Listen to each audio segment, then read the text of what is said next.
नमस्ते, राम राम। आज है डे 4 ऑफ 100 डेज 100 व्लॉग्स का। आज मौसम साफ था तो सुबह धूप जल्दी निकल आई थी। खुशांग उठते ही फ्रेश व्रेश होके सैरलिक खा के खेलने लग गया। आज मैं, खुशांग, मेरी छोटी बहन और पापा जा रहे हैं मेरी बड़ी बहन के घर पे। तो खुशांग रास्ते में गाड़ी में गाने बज रहे थे तो नाचते हुए जा रहा था। फिर थोड़ी देर बाद एक जगह कहाँ रुकता है गाड़ी में, फिर ये पीछे आ गया मेरे पास।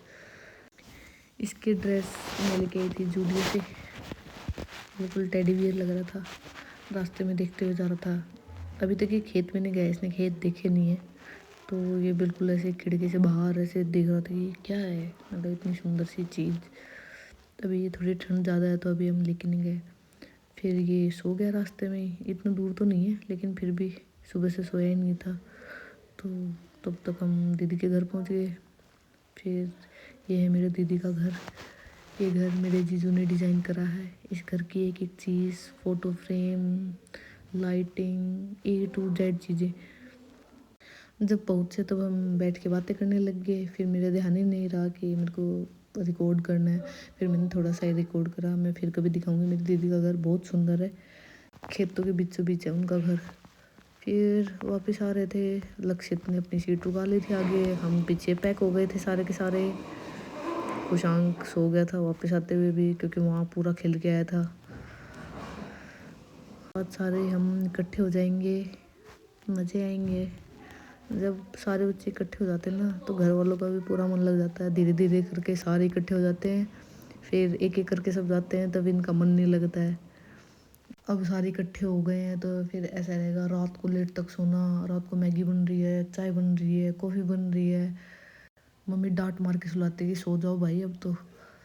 फिर घर पहुँचे तो बादल पूरा एक्साइटेड हो रखा था कि अरे कौन कौन आया, जल्दी जल्दी दिखाओ मुझे। ऐसे नाच रहा था बिल्कुल, कूद कूद के सबके पास जा रहा था कि देखते हैं कौन कौन आया, कौन कौन नया नया आया है। मेरी बहन खुशांग के लिए हाथी वाला टोपा लेके आई थी। ये पूरा ही हाथी जैसा है, कुछ हाथी वाला टोपा ले आई, पूरा ही हाथी लगता है। फिर मेरे भाई ने थोड़ी सी उसकी प्रैक्टिस कराई, घुमाया उसको हाथ पकड़ के चलने की। अब उसको बैठना नहीं होता, अब उसको चलना होता है। बाहर चलो, इधर चलो, उधर चलो, भैंसों की साइड चलो। फिर खुशांग को और लक्षित की लड़ाई हो गई कि नानी की गोदी में कौन बैठेगा। बच्चा ना बच्चे को देख के जिद्दी करता है। मतलब एक कुछ खा रहा होगा तो दूसरे को भी खाना है, एक जिस खिलौने से खेल रहा होगा उस दूसरे को भी उसी से खेलना है। नानी बोली आ जाओ भाई, दोनों बैठ जाओ एक साथ ही। आज शाम को भी थोड़ी हवा चलने लगी थी, थोड़ी ठंड हो गई थी। फिर माँ ने दोनों को चूल्हे के पास बिठा के रखा। फिर रात का खाना खाया। फिर ये खुशांग खेल रहा है, ये इसने हेड सपोर्ट बांध रखा है। अब ये चलना सीख रहा है तो कई बार ये पीछे की साइड गिर जाता है तो ये इसको सपोर्ट कर लेता है, सर को, सर के नहीं लगती है। इधर लक्षित ने अपने खिलौने लगा दिए थे सारे और खुशांग उनको छेड़ रहा था। खुशांग लक्षित को नहीं खेलने दे रहा था।